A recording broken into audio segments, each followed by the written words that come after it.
جو بھی ضرورت مند ہے، ہاں جی، یعنی کہ مسکین کی تو تعریف ہی یہی ہے کہ حضور علیہ الصلوۃ والسلام نے بھی یہ فرمایا کہ وہ شخص مسکین نہیں ہے کہ جو تمہارے دروازے پہ ہاں آئے بالکل، اور تم نے اس کو کچھ کھانے کے لیے ہاں، وہ ایک دو روٹی لقموں دے کے دی، لیے کچھ آ دو جائے لقمے یا دے دو دیے کھجوروں کے لیے اور وہ کھجوریں دے کر آپ نے اس کو رخصت کر دیا اور وہ چلا گیا، بالکل بلکہ وہ ہے ہاں کہ جس کے پاس اپنی بنیادی ضروریات پوری کرنے کے وسائل نہیں ہیں بالکل اور اس کے باوجود وہ اپنی آواز بھی نہیں، صدا بھی نہیں لگاتا، ہاں سوال وہ نہیں کرتا، کسی کے سامنے دستے سوال دراز نہیں کرتا، بالکل ایسے، تو پھر اس کو تلاش کیا جائے۔ بالکل ایسے، تو وہ تلاش کون کرے گا؟ ایک تو جو امراء ہیں یا جن کے پاس مال و دولت ہے وہ تو کریں ہی، صحیح، اس کے بڑھ کر یہ ذمہ داری اس حاکم کی ہے نا کہ وہ اپنی ریاست کے اندر دیکھے۔ یہ ارشاد فرمائیے کہ انفرادی طور پہ تو علامہ صاحب نے بڑا اچھا بیان کیا، ہمیں سمجھ آ گئی کہ ہمیں اپنے صدقات اور خیرات جو ہیں وہ حقداروں تک پہنچانے چاہیے، سب سے پہلے اپنی فیملیز میں دیکھنا چاہیے، رشتہ داروں سے پہل کرنی چاہیے۔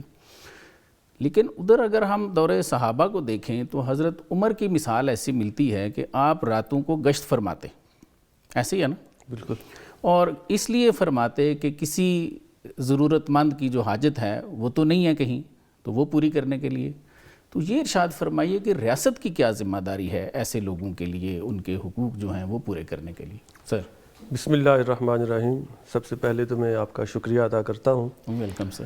اس کے ساتھ یہ ہے کہ جو اللہ کی راہ میں خرچ کرنا ہے اس کے فضائل کے حوالہ سے اور اس کی اہمیت پر حضرت علامہ نے بڑی خوبصورت باتیں بیان فرمائی ہیں، جی، اور جو نہ کرے یا جو اپنا ہاتھ روک لے ہاں اس کے بارے میں وعیدیں بھی جو ہے وہ بیان فرمائی ہیں۔ ٹھیک، اسلام جو ہے وہ مکمل ضابطۂ حیات ہے۔ بالکل زندگی کا کوئی پہلو ایسا نہیں ہے جس میں اسلام ہماری رہنمائی نہ کر رہا ہو۔ بالکل صحیح، بالکل صحیح، اسلام صرف عبادت کا نام نہیں ہے، جی صرف مسجد جانے کا نام نہیں ہے، بالکل صحیح، جس طرح کے اور مذاہب کو ان کی عبادت خانوں تک محدود کر دیا گیا، ہاں اور آج بھی عالمی طور پر یہ کوششیں کی جا رہی ہیں کہ ہر مذہب کو اس کی عبادت گاہ تک محدود رکھا جائے اور باہر کی دنیا جو ہے وہ جیسے ایک گلوبل سسٹم چل رہا ہے اس کے مطابق چلتی رہے، مذہب کا باہر کے معاملات سے کوئی تعلق نہ ہو۔ بالکل صحیح، اسلام ایسا دین نہیں ہے۔ اسلام چاہے وہ مسجد ہے، چاہے وہ گھر ہے، چاہے وہ کاروبار زندگی ہے، چاہے وہ کوئی ملازمت کر رہا ہے، دکان معاشرہ کا ہے، اس کے جو جس بھی مسائل دنیا ہیں، کے زندگی کے شعبے میں ہے، بحیثیت شہری یا بحیثیت مسلمان اس کے اوپر جو ہے وہ مکمل رہنمائی اسلام اس کو ٹھیک فراہم کرتا ہے۔ ٹھیک، اور جب ریاست کی بات آتی ہے جی تو اسلام یہ کیسے ہو سکتا ہے کہ وہ دین جو ہر پہلو کو ہاں ہمارے لیے اجاگر کرتا ہے، اس پر ہمیں روشنی مہیا کرتا ہے، تو وہ سب سے اہم چیز کو نظر انداز کرے۔ بالکل تو اسلام نے ریاست کو بہت سی ذمہ داریوں سے جو ہے وہ اس کو نبرد آزما ہونے کے لیے اس کو چیلنجز دیے ہوئے ہیں۔ یہ ایک ذمہ داری ہے جس کو حاکم بنایا گیا تو وہ ایک قسم کا کہ یہ ہے کہ اس کے لیے تو ایک وبال ہے، ایک مشکل ہے، ایک آزمائش ہے جو شخص حکومت کرتا ہے۔ وہ بھی ایک طرح کا گلہ بہان ہے، جس طرح ایک فیملی کا ہیڈ ہے، جی بالکل، تو پوری نیشن کا ہے، وہ ظاہر ہے۔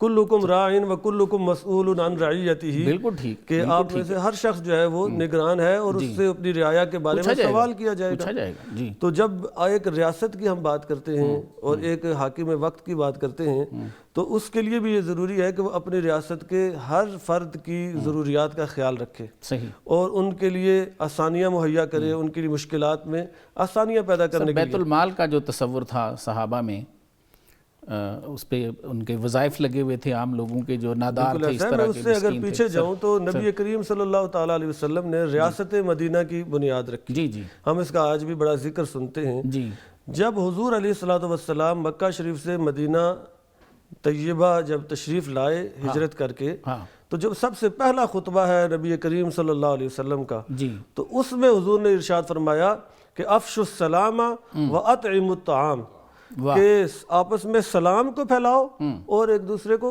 کھانا کھلایا کرو۔ سبحان اللہ، یعنی کہ آتے ساتھ ہی جو ایک زندگی گزارنے کا جو نظام جو ہے دیا جا رہا ہے اس میں حقوق العباد کو کتنے زور سے جو ہے وہ اس کو بیان کیا کہ آتے ساتھ ہی حضور علیہ الصلوۃ والسلام نے فرمایا کہ ایک دوسرے کو سلام کرو، کہ اس سے محبت بڑھتی ہے، ایک دوسرے کے ساتھ ربط بڑھتا ہے، اور پھر کھانا کھلاؤ کہ جو غرباء ہیں، مساکین ہیں، جو کھانے سے محروم ہیں، وہ محروم نہ رہ جائیں۔ تو یہ تو ایک بحیثیت حاکم ریاست مدینہ نبی کریم صلی اللہ علیہ وسلم نے آتے ساتھ ہی یہ حکم جاری فرما دیا، صحیح، اور پھر جب خود حضور علیہ الصلوۃ والسلام کے پاس جب کوئی چیز آتی تھی، کوئی بھی مال آتا تھا، اس کو وہ تقسیم فرما دیتے تھے ایسے اور دامن جھاڑ کے واپس جاتے. واہ. اور پھر حضرت ابو بکر صدیق رضی اللہ تعالیٰ عنہ کے زمانہ میں اگر ہم دیکھیں، آپ نے بھی ایسے ہی کیا. اور پھر حضرت عمر رضی اللہ تعالیٰ عنہ نے، یعنی کہ جب وہ واپس جاتے تھے تو وہ ان کے پاس کوئی مال و دولت نہیں ہوتا تھا. اور سر اس میں صرف مسلمان لوگ ہی نہیں تھے، اس میں غیر مسلم بھی شامل ہوتے ہیں. آپ صلی اللہ علیہ وسلم کا دیکھیں تو وہاں پہ بھی غیر مسلم آگے راتیں گزارتے، کھانے کھاتے، ٹھیک ہے، آپ ان کی رہائش کا بندوبست فرماتے. اور صحابہ کو اگر دیکھیں تو انہوں نے بھی غیر مسلموں کے بھی وظائف لگائے ہیں بیت المال سے.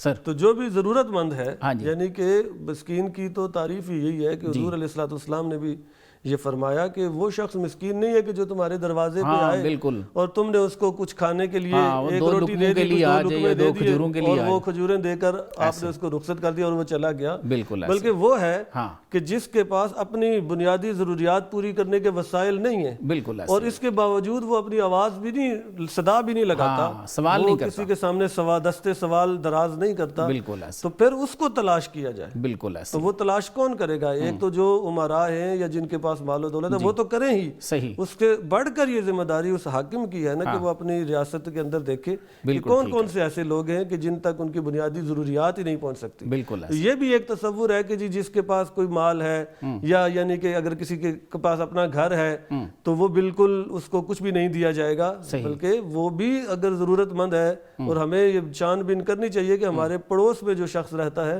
اس کے حالات کیسے ہیں. بالکل. کیا اگر ہم یہ دیکھ رہے ہیں کہ اس باہر سے اس کا گھر ہمیں نظر آ رہا ہے تو ہو سکتا ہے وہ تو بنیادی ضروریات سے گھر میں پریشان ہو. جو آج کے حالات ہیں اس کے تناظر میں بھی ہم دیکھیں تو یقیناً ایک ریاست کی بہت بڑی ذمہ داری ہے. اگر 100% نہیں کر سکتی ریاست تو کوئی منیمم لیول پہ کرے ان کا.